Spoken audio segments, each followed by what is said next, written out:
Okay, so we are good to go. Hello, everyone. Welcome to our amazing speakers that are here today, and welcome to everyone that's already joined us. My name is Marina. I work for F6S. I'm one of the communication managers of this project, and we are here to explain you all about our open call for innovators.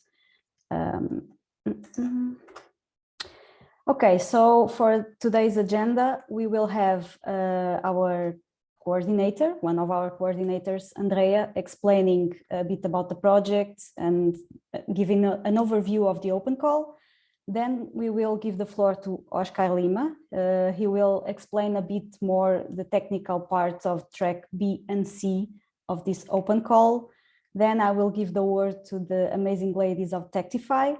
They are the use case owners that is integrating TrackC, and they will explain you all about their use case. Then I will give the word to my colleague, Luisa. She is the open call manager and will explain how you can apply, where you can apply, and you can clarify all your doubts with her. And then we will have a few minutes by the end to answer some questions. And about the questions, you can always write them in the chat or in the Q&A, and we are going to be answering them also during the session, live or in written. Well, you have options, so let us know everything that you have doubts about. We will try to clarify all for you. So with no more delays, I will stop sharing and I will give the word to Andrea. Thank you so much, Marina. And hello, everyone. So let me just share the screen. Can you see it? Yes. Perfect. So again, welcome everybody. I'm Andrea Micheli from FBK. I am one of the project coordinators of this European initiative called AIPlan4EU. I will give you a little bit of general introduction of the project, and then I will enter a little bit more into the detail of what this open call that is currently open is about. So let's start with the overview. So this is the partners involved in the project. As you can see, we have several companies that are bringing us use cases and are working on the technology behind this project. And then research institutions that are all involved in the area of AI planning. I will tell you in a moment what planning really is. Now, this project was born following a European initiative that is called AI4EU. So this, you can have a look at this website, AI4Europe.eu. This is the European platform for AI on demand. And the idea of this platform that has been developed by the European Commission is to create a place where different AI stakeholders can be together, share AI knowledge regarding AI, and sort of serve as a one-stop shop for everybody, any kind of European citizens at all the levels who is interested in AI can look for and have a chat about AI. So the call that we answered to and that is funding this project was aimed at enriching this platform. And the way that in our project we would like to enrich this platform is by bringing AI planning technology to this platform. Now, this project is just one of the different initiatives throughout Europe regarding AI. We are here, so this is by no means actually a complete representation of all the different initiatives, but together with us, there are other projects, all focused on different areas of AI and with different intention on how and what does it mean to enrich the European AI of the platform for European AI on demand. And so together with us, there are the other ICT49 that you can see up here. So Stairway Energy, DIH for AI, AI for Copernicus, and Monsubs. Now, our project is focused on a specific AI technology that is called automated planning. And so I will give you like the overview in a nutshell. So AI planning is a decision-making technology. The idea is to reason on a system specification, so a mathematical description of what a certain system can do. Here I'm using the word system in a very general way. So a system can be, you know, a robot. And so the description tells you what happens if you give a certain command to a certain robot, or a system can be an entire factory. And so the system specification becomes for example, what happens if I use a machine in a certain way, or if I use, for example, a worker, like somebody from the workforce in a certain way. So how much time does it take? How much energy does the machine consume, and so on. So given this description of what your system can do, and given an initial configuration and an objective, the job of a planner is to synthesize automatically for you a plan or a strategy, so a way to achieve your goal from the initial conditions that you are in, taking into account the system specification. So you can imagine it as being a sort of projection into the future of your system and finding a way to achieve the goal that you have in mind. So this is the technology that we are focusing on. And it has a very diverse set of applications, because it's relevant, of course, in robotics in order to achieve, for example, flexible, robust, and cost-effective automation. It's important, for example, in Industry 4.0. So when you want to plan the activities in a factory to maximize production, minimize the cost, or, for example, avoid straining jobs on your workforce. It's also important in other areas. For example, we have a use case that aims at organizing agricultural practices, and one of the objectives there is also to minimize the environmental impact of these agricultural practices. So as you can see, we have a diverse range of applications. And the idea of the project is really to try to bring all these experiences, all this technology to the platform for AI on demand. Now, in the project, we have 6 different goals. I will go quite quickly on this part. So first one is to make planning accessible to practitioners and innovators. So really, one of the objectives that we have is to try to bring this technology out of the university's lab and bring it and make it available for the practitioners to use. The second one is to facilitate the integration with planning together with other ICT technologies. So here the idea is planning in isolation is kind of useless in the sense that you can generate a plan, but then you need to execute it, or you need to take into account the prescription that your planner is able to generate. And another important thing is that the data that you need in order to make informed decision very often resides on a certain ICT system, right? On a computer or on a digital system somewhere. And so you need somehow to bridge this technology and create a data flow that actually is able to construct a meaningful planning problem or a sequence of planning problems, and interpret back the solutions that are produced by the planning engines. And so one of our aims is to somehow facilitate this kind of integration. And we will see in a moment, but the technology specific bridges that the call is about is really aiming in this direction. The third objective is to make planning relevant in diverse application sectors. And here TrackB in particular is important in the sense that we are actively trying to find different areas where planning can be applied. So we have some, I will list them in a moment, application areas that are, let's say, recognized by members of the consortium. We are looking for anything else, let's say. So if you have an idea of an area or an application domain where planning can be relevant, we are absolutely interested to hear it from you. And TrackB and also the other kind of open call that we will have. I will talk about the other kind of open call. Is also, let's say, in this direction. Fourth is the integration with the AI4EU platform. Also here I will enter a little bit more in the detail in the rest of the talk. So what do we mean by integrated in this platform? But yeah, we want to establish a strong presence of the results coming from this project directly in the AI4EU platform.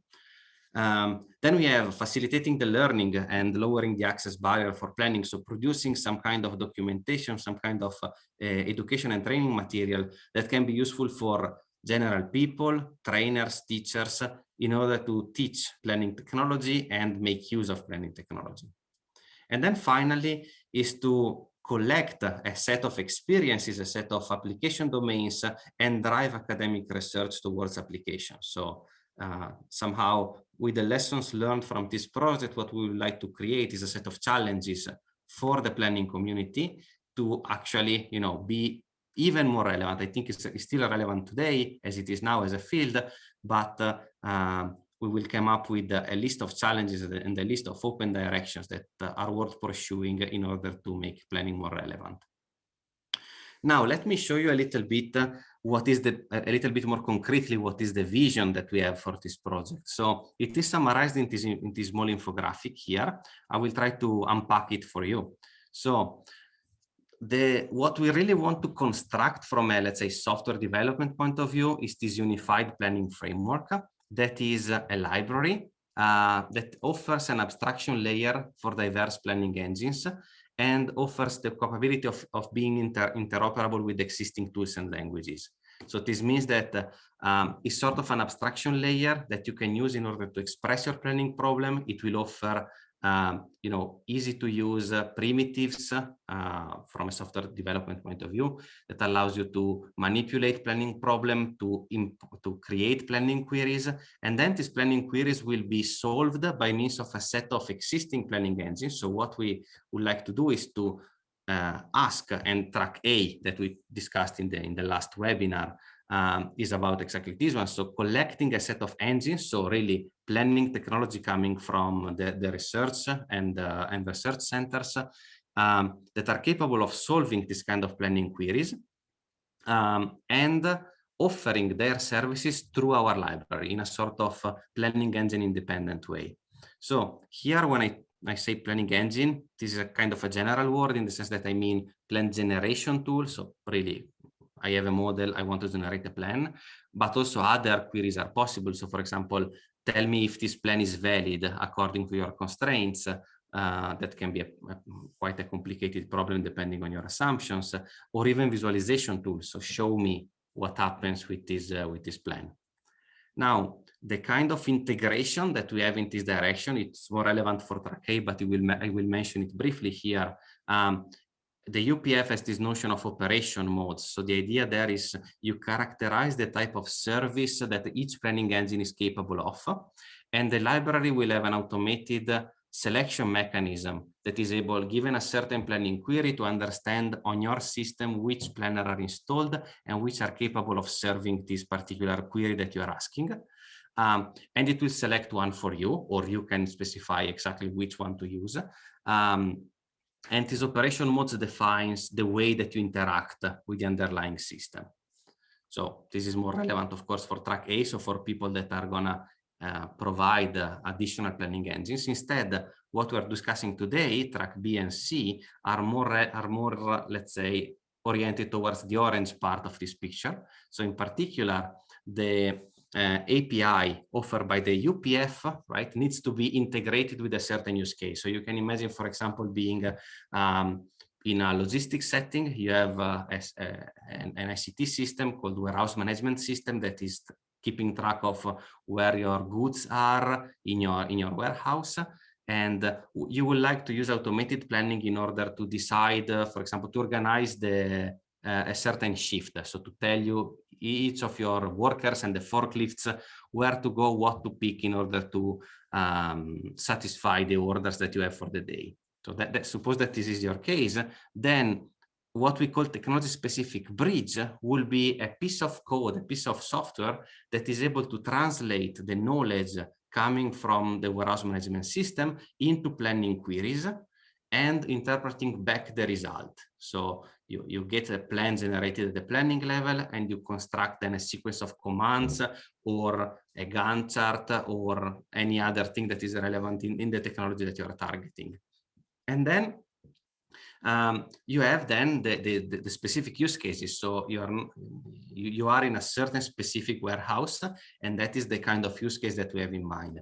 As you can see here in the list, we already have 7 use cases that have been recognized within the consortium. I will list them quickly. So we have logistic automation.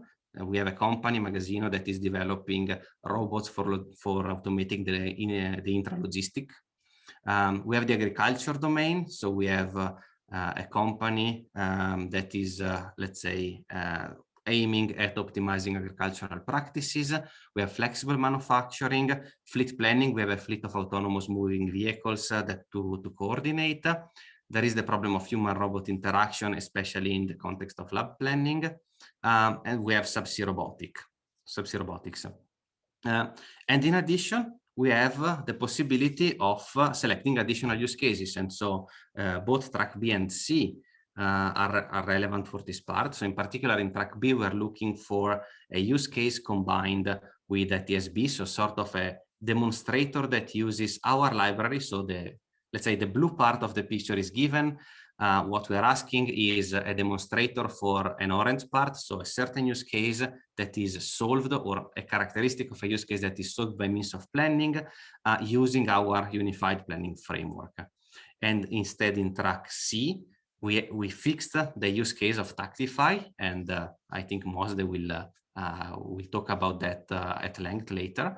And we are looking for the development of a technology-specific bridge. So for that specific use case, we are looking for ways to actually solve it and creating, let's say, the connection between planning and the use case. So to give you a little bit the overall vision. So I will go quickly on this part. So what is a planning use case? Well, I mentioned that planning is a decision-making technology. And you can do two things essentially with planning. You can automate decisions, or you can optimize decisions, okay? There are, in my opinion, tricky questions that you need to answer in order to define what a planning use case is. So what is the decision that you want to automate or to optimize? So that's question number one. You need to really identify the complexity of, each application domain will have its own complexity and peculiarities. You have to ask yourself, where are the key decisions that you need to take in order to then, infer a meaningful solution, something that is of value for you. The second one is, what is the data that is available for taking this decision? So probably, right, if you are in an application domain, probably this decision right now are taken by a human person typically. And so the question is, what is the data that this person is using in order to reach the conclusions that is currently working at, right? Because probably the very same data will be the one needed for defining the planning problem. And then finally, when and how often is the decision being taken? So at which point, let's say in the use case, the decision has to be taken. How long, so let's say, what is the time span of this decision, and also how often? So is it something that I do just once? Is it something that I do every time there is an order change? Is it something that I do every minute? So that's the kind of question that you can ask yourself in order to define a planning use case. As an example, within the project, so this is the agricultural use case. So here the idea will be planning for the optimization of the harvesting process. You can see the picture here at the right. And we have different quantities that we care about, for example, fuel consumption, avoiding the waiting times of the machine. And also there is the reduction of soil compaction. So this is, what are we trying to optimize in terms of decision? And then our pattern is actually figuring out all the other detail that I was talking about. So how often we need to take this decision, which data is currently available or will be available for taking the decision. Just to give you a little bit of idea of what we're talking about.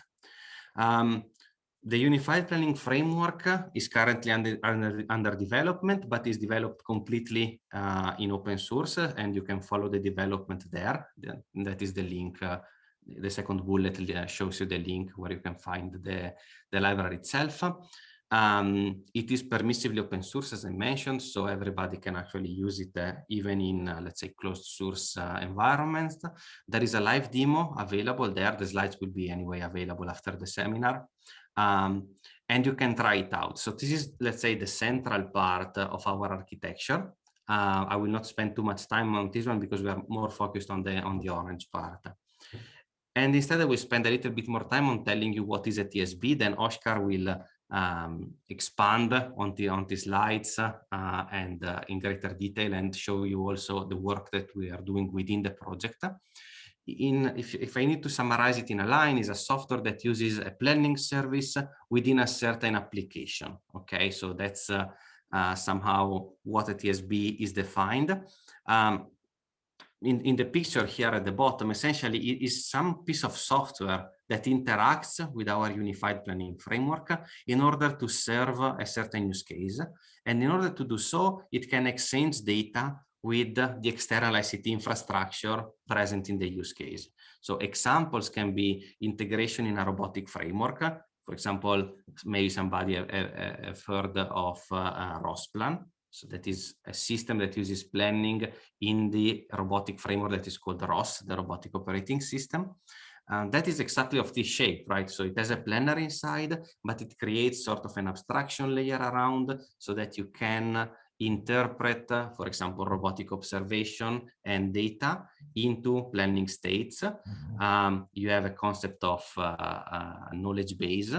And so essentially you have all the let's say tools that allow you to represent a planning problem, invoke then an underlying engine for solving the planning problem for you, and then out of the solution that you get from the planning problem, you do something. In that specific case, you actually actuate, so you perform execution of the plan that has been generated. Another example, I mentioned it before. So suppose you're in a logistics setting, you have your warehouse management system, and so you need somehow a system. The orange part will be a system that queries the database of the warehouse management system in order to know where the pallets are, how many forklifts do I have, where are the charging stations, and so on and so forth. And then once a plan has been generated by one of the planning engines within the unified planning framework, then it transforms this plan into a sequence of command for a manufacturing execution system. So an ICT infrastructure that records the activity to be done and to be performed within a working area and dispatch them to the different actors that are in an industry 4.0 factory, let's say. So this is just examples, of course. Then depending on the relevant technology for a certain use case, the technology specific bridge can be really a different thing, can even be, let's say, more than one component. It doesn't need to be monolithic. What is really important is that essentially it's the piece of software that mediates between the use case and the technology used and relevant for the use case and the planning services offered by the unified planning framework. So that's what a TSB is. And then to summarize a little bit the technical part, let me see how we fare with time. Okay, we'll be quick. I would like to tell you more precisely what it means for us to do the integration in the AI4EU platform. We have in mind two kinds of integration. So one is to extend the experiment subsystem. So if you go online on AI4Europe.eu, you will see that there is, let's say, a software catalog, so a set of AI tools, collected together and organized according to a certain set of tags and taxonomy. And we will enrich them with our technology and the planning engine. But there is also another part that is called the experiment subsystem, where you can actually play with different AI technology in a sort of code-free way. So you can drag and drop, for example, a classifier, a data set of images, you can connect them together and you get your, for example, your classification prediction, to make a simple example. Or you can create more complicated pipelines. We would like to extend the experiment subsystem to allow you to actually solve planning problems. And so we will package our UPF as a component that you can drag and drop into this experiment platform. And it will be nice to have a TSB actually integrated there and be so that the user can actually replicate the experiments that we're doing within the project directly on the platform for education and training purposes. So here the goal is really to showcase the potential of AI planning more than actually solving the problem directly on the platform. Instead, the second kind of integration is simply, putting the technology that we develop within the project there available in the platform so that people can go there, download and execute them at their own premises. And this is needed for applications such as robotics, where you need, let's say, a machine or a specific hardware to be executed, or where you have higher computational demands. In addition, we ask, let's say, the use case description to be provided as training material, and we will develop within the project this planning cookbook, so a set of ideas and sort of recipes of how to use planning technology in different contexts.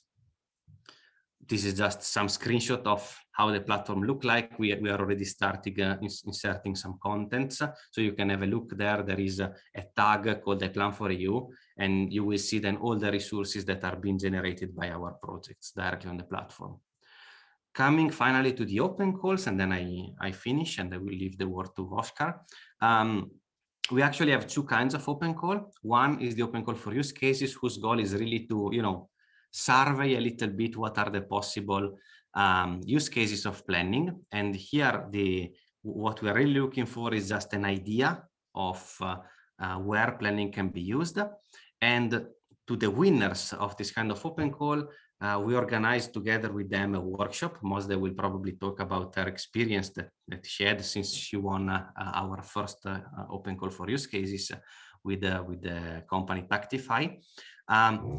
And essentially there we try to find really where is the planning problem, how it can be solved, what part of the use case are interesting from the project, what instead are maybe less relevant, and so on. So really here the goal is to find new ideas for where to apply planning technology. Then the open call for innovators, instead, that is the one that is open right now, and there will be another one later this year. In these open calls, they are actually looking for two things, essentially.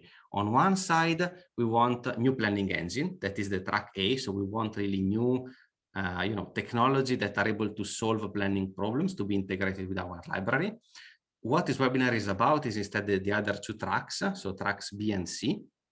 And in these two tracks, we are looking in track B for a combination of a use case and a TSB, so sort of a demonstrator for a new use case for the project that uses the services offered by the Unified Planning Framework by means of a TSB that is to be developed within, let's say, this sub-project that we are funding.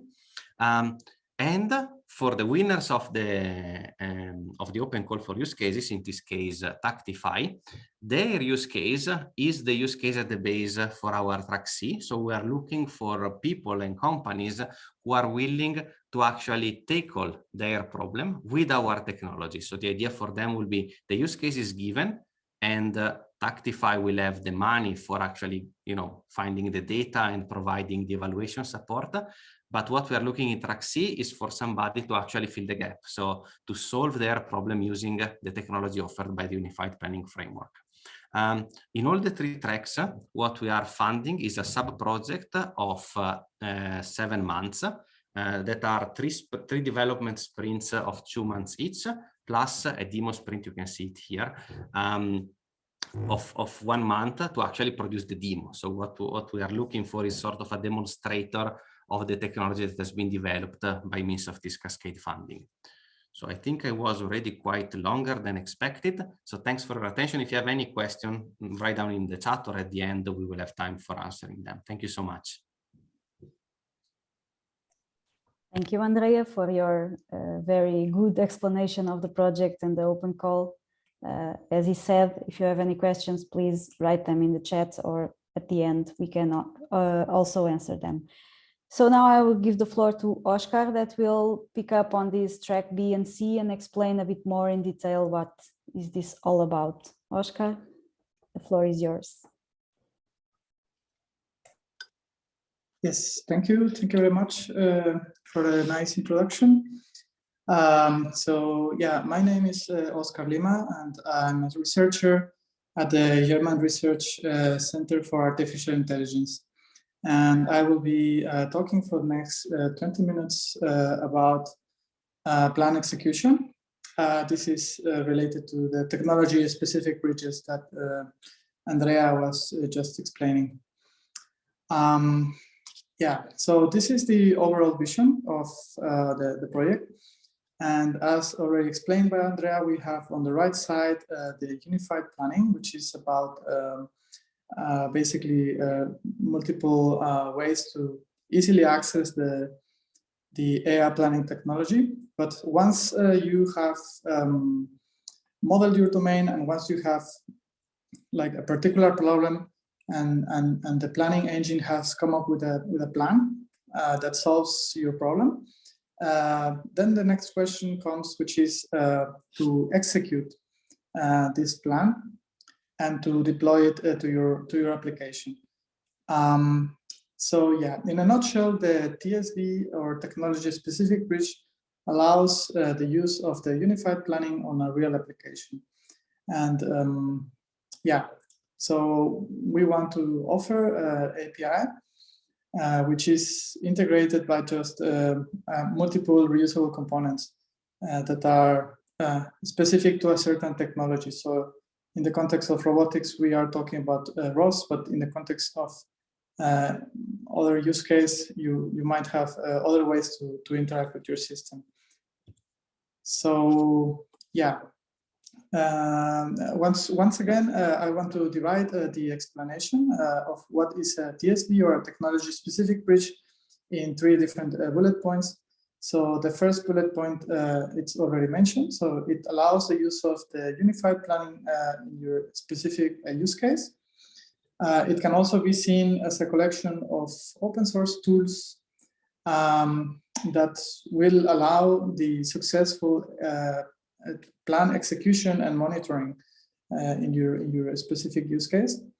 And what we would really like to do here is to develop a generic solution that overlaps as much as possible with the different use cases, so that we avoid duplication of efforts. So here we have some examples of work that we have done in the past in this regard. And so in the past we have produced these 2 projects, Race and Hybrid, and we are currently making use of the UP, or we want to use the UP in the context of these 3 projects that we have right now. But what I would really like to show you here is a video of a robotics application. So this is an example plan made from a task planner. In fact, it's a hierarchical task network planner called CHIN that we developed in our institute. So here the plan, you see that it's like at the top level, worker, please get an object. So this means that the robot would have to drive to the position of where the object is, adapt the arm, perceive the object, and then pick the object. So here I will show you what I mean by that. So basically this is a project in the past that is now over. So here you have an example of a robotic manipulator with 2 arms, and the task is to assemble something. So you have the planner at the top, then you have the execution module, and then you have the robot control algorithms that will allow you to execute the plan, basically. This is the plan that is output from the planner. And then the planner executor basically iterates over all of each of the actions in the plan and sends them for execution. So now we are really talking about the integration of multiple things like object recognition and then object manipulation. You also have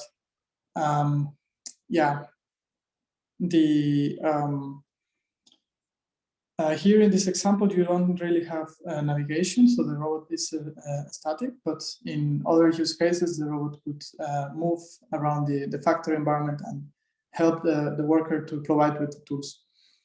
So yeah, this is the main message from this video.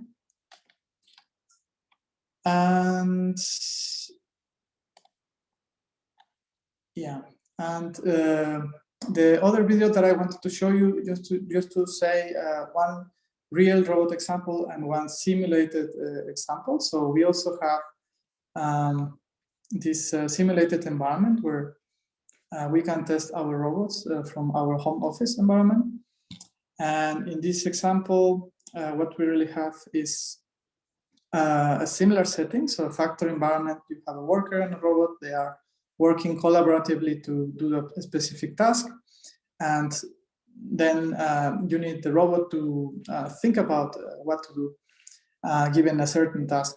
So here the task is, robot, please bring me the tools that I need to perform my work. And then let's say in the context of AIPlan4EU, the unified planning would come up with a plan. And here you see the visualization of the plan, and this plan is now being executed. So the planner executor will again iterate through each of the actions in the plan and will send them for execution, so that yeah, the situation can happen. And here you see a simulated example where the robot navigates in the environment using its mobile base, and then it reaches the location where the objects are, and then it will trigger a perception action so that the 6D pose estimate of the objects is perceived with the camera. And then afterwards, the robot will devise a strategy to pick the objects. And then after the objects are picked by the robot, then the robot will have to drive to the location of the human worker, and it will perform the handover of the object. Here, what I really want to highlight is the plan execution. So we give a high-level task to the robot, which is please hand over to me the screwdriver because I need it to do my task. And then a plan is produced, and then the plan is executed. And this brings some interesting questions that we will later on talk about.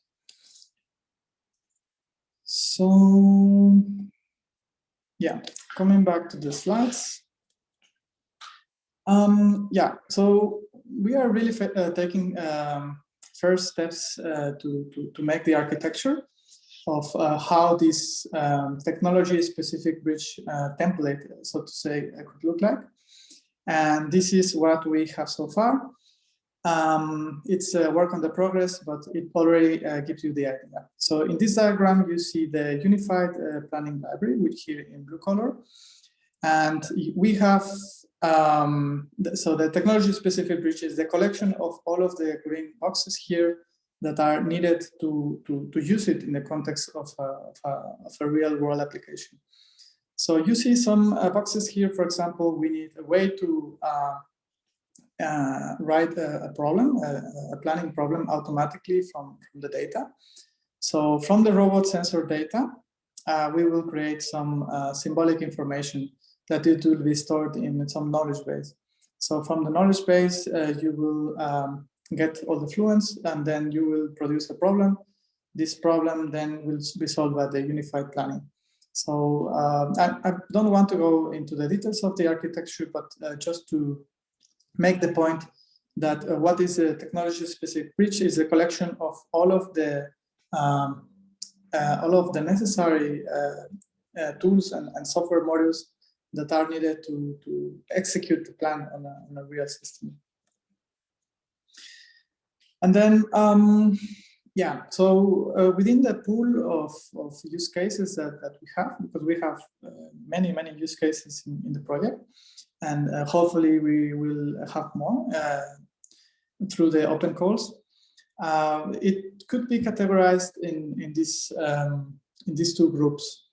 So one is the offline cases, and the other one is the online cases. So in the offline applications, I mean, some of the applications don't really have a way to execute plans in an online fashion. So if you think about the agricultural use case that Andrea was mentioning, what we really want is to print the plans and to give them to the farmer. So we are not at the state in the technology where the plan can be deployed to the tractor, and the tractor can just execute everything in an autonomous way, but more in the sense that maybe a graphical user interface is needed so that the farmer can specify the goals of the harvesting campaign, and then he can get different plans from multiple planners, or maybe have the possibility to try different planners and see how his process is, his application is solved. So we see this group of use cases as an offline solution is needed, and online feedback might not be possible here. And the second category is goes in line with the example that I just showed you with robotics. So just to say that currently nearly half of our use cases are actually robotics related, and therefore the need of having some way to execute these plans and monitor these lines in an online manner is required. And yeah, like I said, I mean, a few challenges emerge from this online requirement. And some of the challenges that you have while executing a plan online, it's, for example, how you monitor the plan while execution of the actions.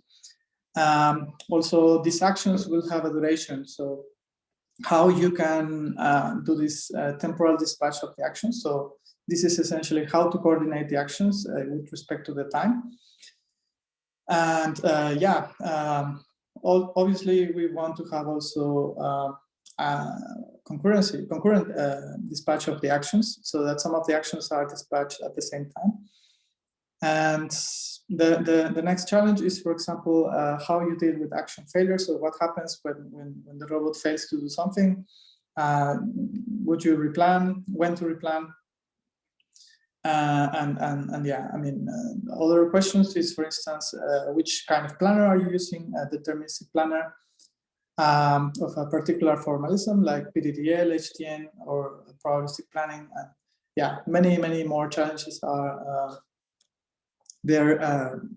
Yeah, in an execution of an online system. And then for those of you who know ROSplan, so ROSplan, it's an execution framework for robotics, a very famous one. And just to make the analogy with our project, so these three modules here, so the problem interface, planner interface, and parsing interface, this would be similar to what the unified planning is doing or is envisioned to do. And the rest of the components would be the technology-specific bridge. So this is like a way to gather the knowledge from the environment and the planner executor, but we want to go a bit beyond this. And yeah, not only use it for robotic applications, but really for many other use cases, as yeah, as Andrea explained in his talk. And now I also wanted to show you a concrete example of how this TSV architecture would look like for a simple robot pick and place scenario. So I don't want you to look at all of these details, but just to say that the UP will be this cluster of components is the unified planning, and this cluster of components is the TSV. But many of these modules are actually common across the use cases, and this is why we have this generic abstract architecture. But now the question arises, I mean, how can you start to develop your own TSV? So you have your application and you want to make a bridge between the unified planning and your applications. So here are some, here's just a proposal of how you could do that. Keeping in mind that we are starting the work of the TSV in the project.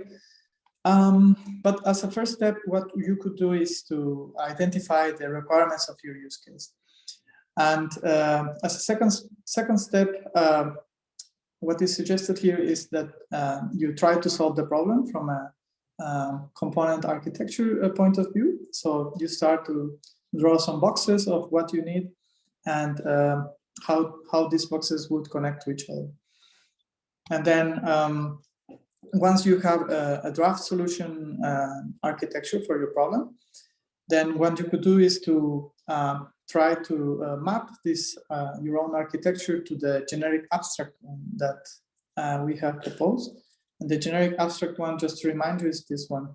So probably not only one abstract architecture is going to be designed, but probably multiple ones are going to be designed.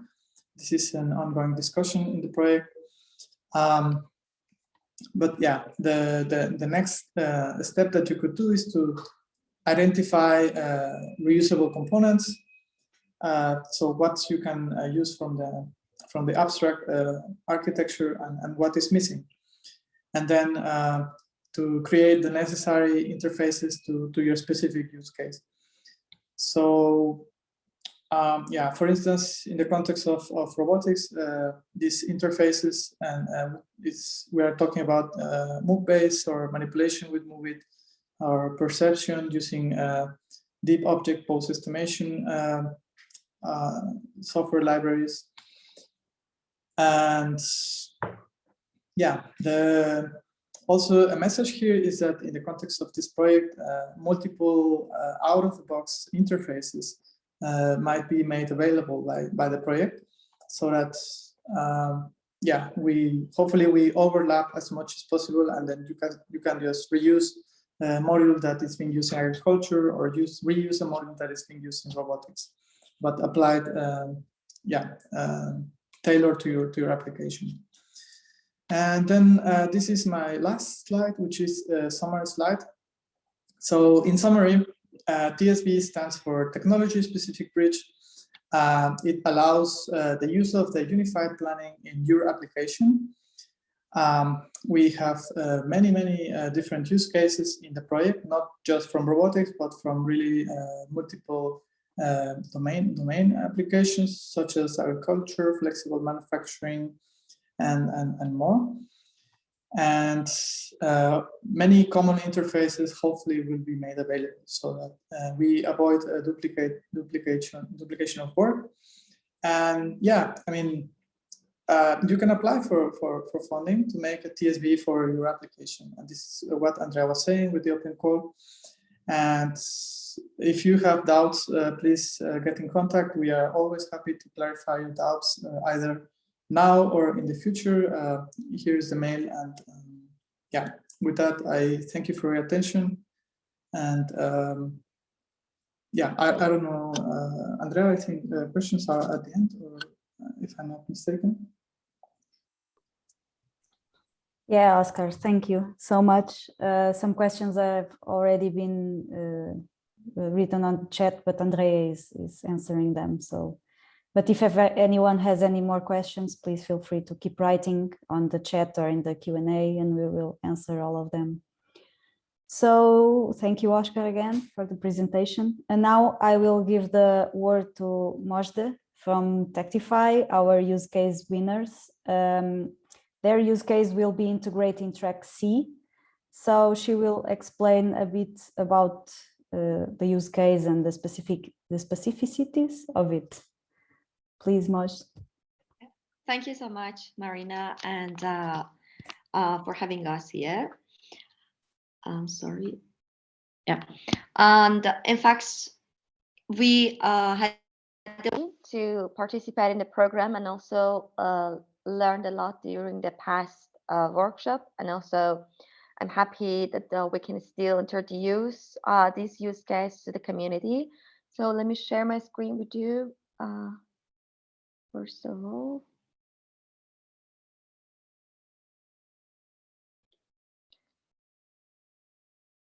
Okay.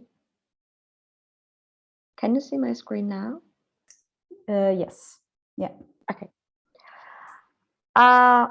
So what we actually found and felt during the healthcare domain is that the planning and scheduling or delivering for care is not easy for the care organizations. And when I say something about the care organizations, I mean everything outside the hospital. So for the organizations that are providing the outpatient care services. So what they're doing is just assigning the caregiver to the patients who prefer to live independently and receive the care services in their location. So the care organizations have different branches in different locations, and also they have specific care teams. So these care teams are divided or categorized based on some criteria, like the, which I'm going to explain during the in the next slide as well, based on the skill levels, location, and those kind of things. So there are different care teams, And each care team needs to sit down every day and decide that who's the best match for the care service for each patient's needs actually. And this process takes each care team 1 hour daily for scheduling and planning and double checking actually. And yearly basis is a huge number for medium-sized care organizations even.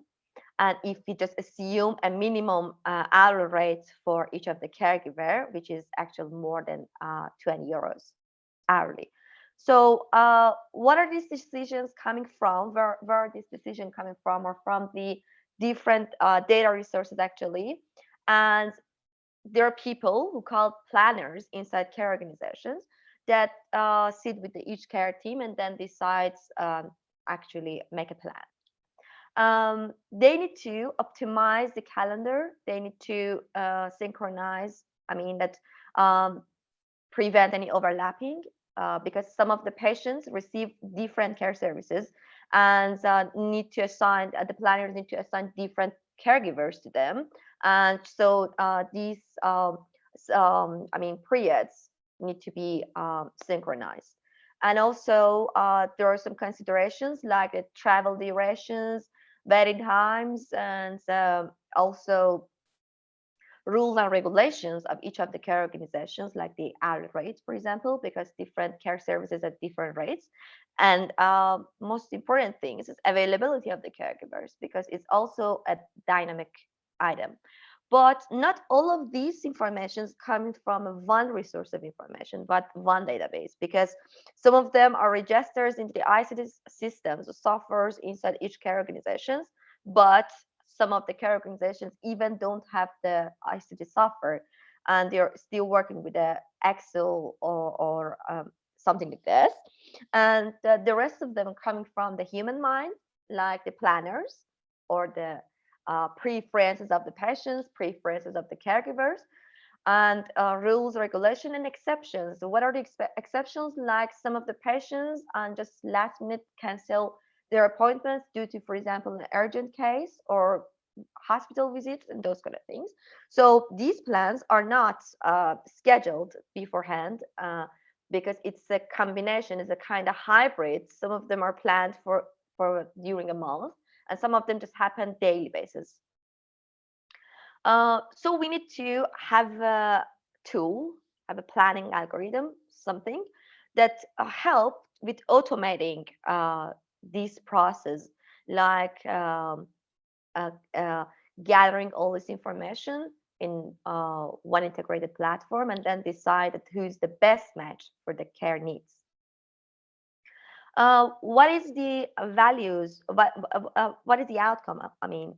From out of this algorithm, out of this automation, is just the planners can or administration of this ICT softwares can have real-time interact with the engine, and have a kind of data independent tool, which is not always dependent on the ICT softwares, and can be integrated easily with their software, because many of them don't prefer to replace their software systems and they want to just optimize it.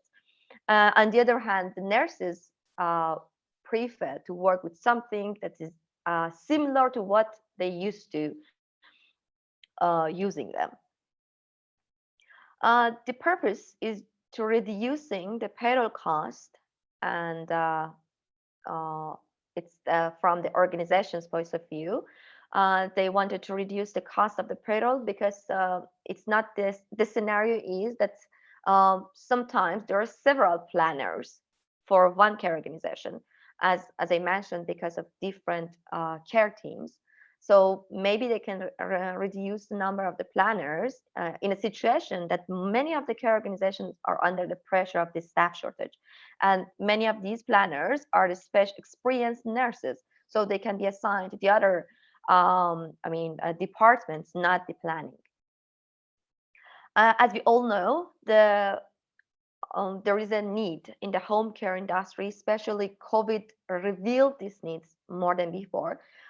Because the staff shortage, because people prefer to stay as long as possible in their homes not to go to the hospitals. And also on the top layers, governments also prefer to promote people to stay as long as possible in their homes and receive care services. So there is a huge market for these tools and field. By applying the planning techniques, the high-tech solutions, we can reduce lots of cost and time, and also provide better services to the patients and make a life easier for the caregiver as well. So during this program, we hope that we can work together with the program and also AI innovators to find as better as possible solution for this problem. Thank you so much. Thank you so much, Mozhde. This is the use case that is currently integrating TrackC. So if any of you apply to TrackC, you will be working closely with this healthcare use case. Thank you so much again. And now I will give the word to my colleague, Luisa. She will explain everything about where to apply, how to apply, deadlines, and all administrative issues related to the call. Okay, thank you, Marina, and thank you for having me. Good afternoon, everyone. So I'm going to share my screen here. A moment. Can you see my screen? Yes. Okay, so let's start. I'm Luisa, and I'm from F6S, and here we have the mission to manage the open call. So I'm going to explain you a little bit some details on how to apply to the open call. So just starting, I'm going straight to the open call innovators, since Andrea has already explained that we have other types of open calls, but today I'm going to focus on the open call one innovators, specifically for Track B and Track C, because in Track A, we have already organized the webinar last month, so it's also available on YouTube if you are interested. But today I'm going to explain a little bit about Track B and C. However, the process to apply is very similar, okay? So taking that vision, that picture showed earlier, we have here the Track B that will address technology-specific breeds. We will fund a small consortium of two entities. One entity will provide us a use case here, and the other one will provide the technology-specific bridge. So here is this track is specific for technology-specific bridge developers and a use case. The Track C, as mentioned before, will address one use case, the Taktify use case, awarded in an open call for use cases. And now we are looking for a technology-specific bridge developer to address this use case. So this open call, both tracks are very, very specific, and you should go into, I will go into details of each track and how to apply to each track. So here, just to highlight the budget of each track. Track B, that will gather two entities, will fund the consortium with 90K euros, and we will select around 7 projects. And this consortium will be committed with the project for 7 months, divided into sprints and a demo in the end of the program. And Track C we will bring this TSB for the Taktify use case. We will fund the TSB developer with 60K euros, and the use case owner, that is Taktify, will be funded with 30K euros. So we will select on one project, and both the use case owner and the technology specific bridge developer will be committed with the project for 7 months. So here is just some details regarding the type of applicants that we are looking for. We are looking for organizations in general, but it's good for you to see that we have different, we will select different type of applicants according to each track. For example, organizations in general, SMEs, startups, mid and large companies, university labs, research institutes, will be accepted in, they are eligible for TrackC, but you should build a consortium before, just to offer a use case, just to provide us a use case and a TSB. And the TrackC will accept both a single organization, not a consortium, and individuals who has skills in AI planning can also apply to address the Taktify use case. So regarding the countries, the eligible countries are the European countries that are part of the European Union and the associated countries.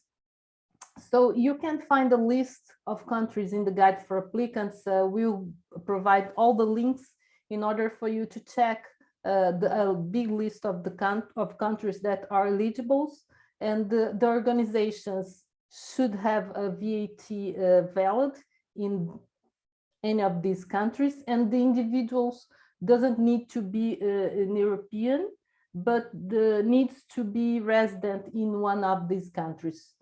Our open call will be open until the 20th of April. So we have still have 2 weeks to apply to the open call.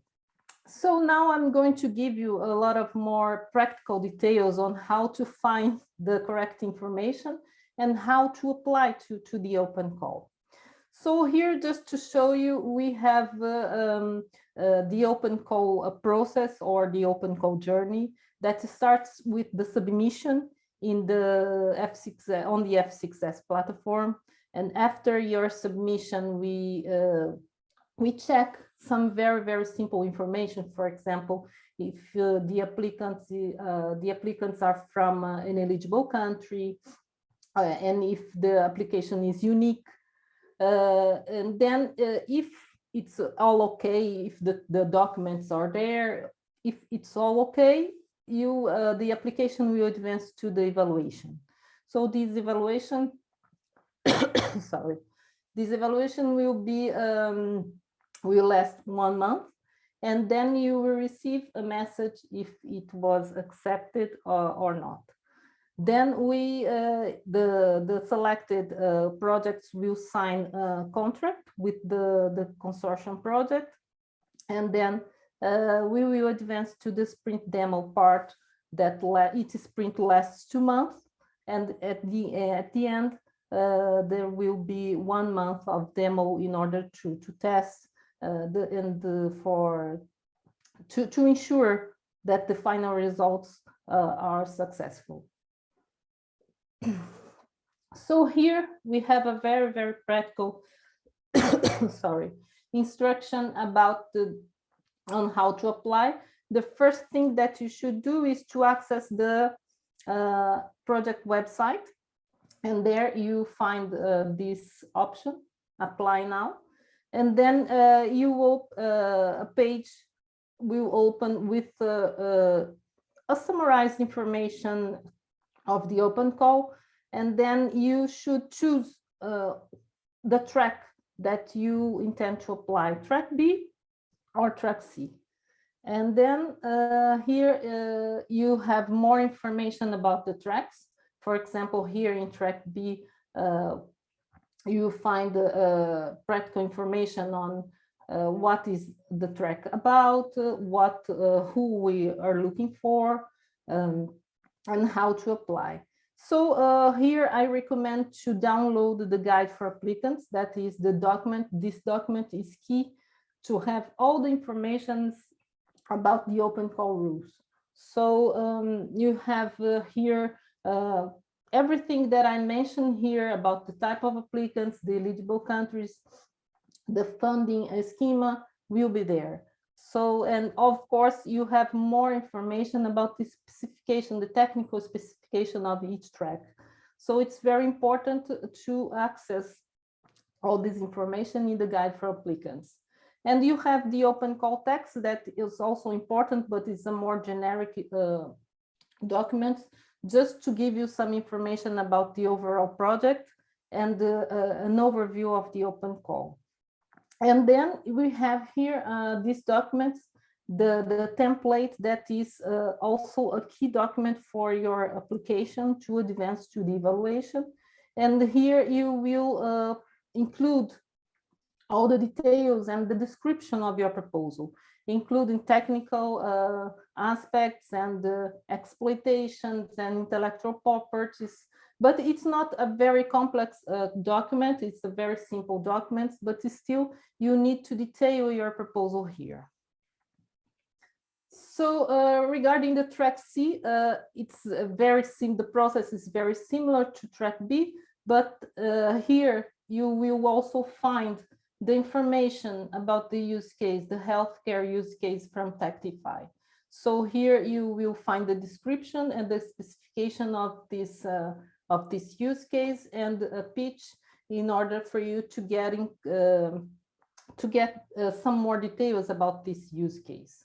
And the overall process is very similar to Track B. Please download the guide for applicants, access these documents in order to find out the rules and all the open call rules.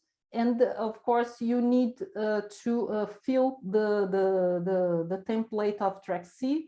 That is also a key document here. And there you find you can detail your proposal and describe all the project.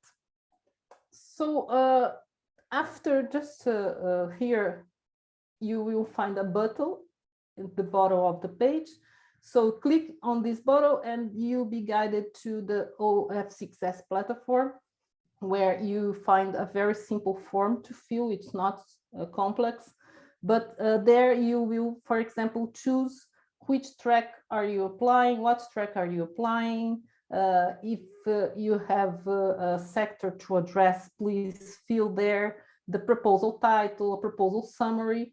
And of course, it's a very important point here to highlight is to download the template, fill it with your proposal description, and then upload again in the platform. On the form, you will also find the links to the template, so you can download it directly from here, and then fill it and try to upload. This is a crucial point for this application. That's why I'm highlighting here. And then the other points are very simple. We don't go into details, and then you can submit your application. So here's just an example of this template that I'm highlighting. Here we have different information to fill. For example, here is the TrackC template example. You have the contents in order to explain your proposal, to describe the TSB, for example, to add information about integration, the demonstrator, the IPR, and the work plan and different information, but it's not a very long document. It's still simple, but it's a very important document for you to advance to the evaluation stage. So here about the evaluation. Our evaluation is very simple, and we will try, we will use internal evaluations from the consortium, so they are very aware of the needs of the projects, and they are very aware, committed with the current context of developments in the project. So they will analyze, they will check the challenge fit, the technology innovation, the impact of your proposal. The team, it's only for track B, since we are selecting two different entities here, and the work plan. And after this process, the application will advance to online interviews, but here this step is optional, only if the evaluators would like to go in depth in some information of the proposal. You'll be invited for an online interview, and then a consensus meeting will be organized in order to decide who will advance, because as always we receive a lot of applications, and and sometimes they are very well scored, but we need to select according to the number of projects that we intend to fund. So then here is just a legal step in which the awarded company or individual will be invited to sign a sub-grantee agreement. It's a contract, and different information will be checked here, including, for example, the valid VAT and the documents, the different documents required to sign the contract, and the different information will be required here. It involves a legal process. And finally, just to wrap up, because I provided here a lot of information, just to apply, do not forget to access the project website, read the guideline for applicants, and prepare your proposal according to the templates available. Click on the button and then fill the form on the F6S platform. And as I mentioned before, submit your proposal before the 20th of April. So we have still here 2 weeks to do this. So just a very, very brief information about the timeline. So the submissions are still open. Then the applications will advance to the evaluation period. It lasts 1 month, and the contracting phase as well, it lasts around 1 month. And the program itself, the sprints and demos, will start from late June. So just for you to have an idea about the state's timeline and when the program will start. So don't miss out this opportunity. It's a very, very good opportunity that we are offering here in order for you to get integrated into an European project. And many things are happening, many things have been developing in the AIPlan4EU. So it will be very interesting and a pleasure to have you in the project. So if you have questions, just reach out to us. I added here an email, and you can put your questions, and later on, if you have any questions, we'll be glad to answer your questions. So do it, and try to access, of course, the website projects, because there you will find not only the information about the open call, but you find the information about the project itself. So try to access there and read all the information. So thank you for your attention. If you have any questions, I'll be glad to answer. Thank you. Thank you, Luisa, for your detailed explanation of how to apply. We actually have a couple of questions in the chat, so let's start answering them. Let me just share my screen quickly so the information can be. Okay. So we have here a question about how the open call 2 is related to the open call 1. Okay, so this is two different types of open calls. We have the first and second open call for use cases, so for the idea, for the problem, and now we are having the open call 1 for innovators. It's different. Now we are looking for all these types of UPF, TSVs, all the technical parts that you heard here. The open calls are different. The applicants selected in open call 2 are actually use case owners in open call 1. Yes, in this case, the use case selected in the first open call for use cases was Taktify, and it's now our use case owner in open call 1 for innovators integrating TrackC. The next open call for innovators might be different because we have one open call for use cases that already is already finished, and we will launch another. So between this open call selected from this open call for use cases, we'll select some or all, we don't know yet, to integrate the TrackC in the next open call for innovators. I hope this was not very confusing, but they relate, but they are different. That's the point. For TrackB, a use case owner who successfully completed open call 2 are allowed to select a TSP developer company so that they can apply together as a consortium.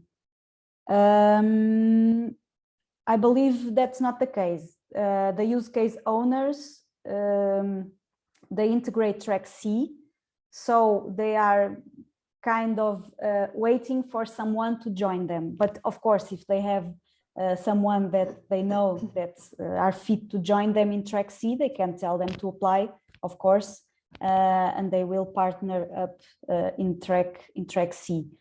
But for the consortium, for two entities to apply, it's TrackB, the use case owner, and the TSP provider or developer.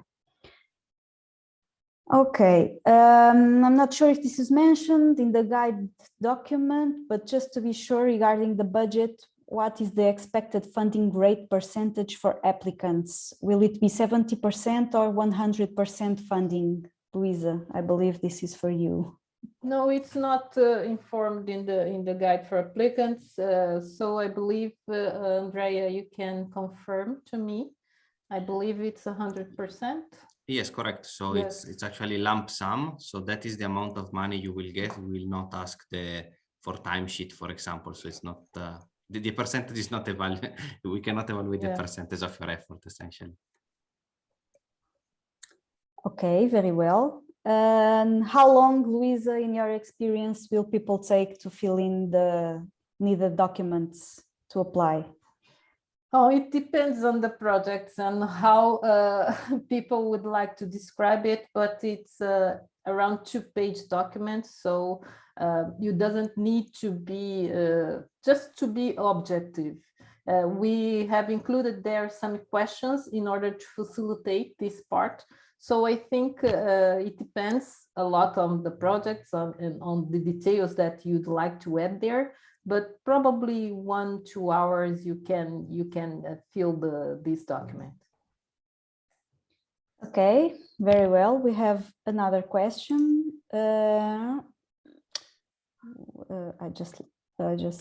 Here.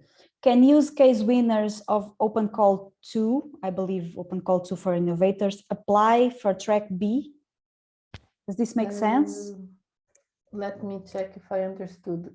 Can a use case winner of open call 2 for use cases in this case can apply for TrackB? No, no. Because the winner of the Open Call 2 for use case will participate in a workshop, and this use case has the chance to participate in the Open Call 2 for Innovators. So we cannot mix here in this Open Call for Innovators. Yeah, the use case winners of the Open Call 2 will have the chance to integrate TrackC in the second Open Call for Innovators. That's why they cannot apply now. It's a bit confusing. Yeah, they are still in the process of advancing in the process. Okay. So applicants selected in Open Call 2 are allowed to apply with the same use case in this Open Call 1. No, we already answered this. No, you can't. You need to wait for Open Call 2 for Innovators and the chance to integrate TrackC. Yeah, that's it. Okay, we have another question. Is it possible to apply single or consortium only? You can apply single. Depends on the track you are applying. If it's for TrackC, you can apply as a single individual, as a provider, TSP provider. If you are applying for track B, it needs to be in a consortium of a solution provider and a use case owner. Yeah. All project is for profit making or for non-profit organizations.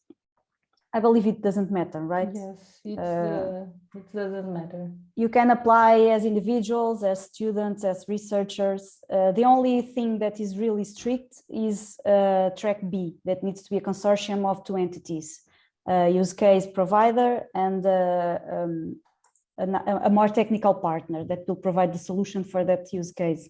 Otherwise, you can be an SME, you can be a startup, you can be an individual person. Everyone can apply, it doesn't really matter. Okay, so I believe we are done with questions. Oh, another one. How you help in finding a partner for consortia? This is kind of a tricky question. Any thoughts, guys? Maybe I can help to answer. No, we don't help. We don't give any help because here is not a mentoring or market matching program. So you should propose for track B with this consortium built. Okay, and another question, can an SME be at the same time use case provider and TSP developer and apply alone? Is this possible? No. It's one application for one entity, one company. Yeah, the same entity cannot provide both the use case and the TSP solution. No. Okay. Okay, so any other questions?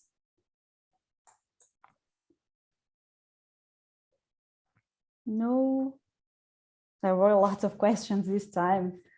So if there is no further questions at this point, at least, I will thank you all for being here. Thanks a lot to all our participants, to everyone that joined us today, and to our speakers, of course, Andrea, Oscar, Luisa, Mozhde, everyone. Thank you for being here. And if you have any further questions in the future, please feel free to contact us through the email on the screen. And the webinar will be, the recording, sorry, of the webinar will be available at our YouTube channel, probably tomorrow. So just go to AIPlan4EU YouTube channel and you will have the webinar recording and also link to some slides that we presented today. But again, if you have any questions or any doubts later, contact us via email. And don't forget that the open call ends in the 20th of April, so you have roughly 2 weeks to apply. So thank you very much and have a nice day. Thank you all. Thank you. Thank you. Bye-bye. Bye.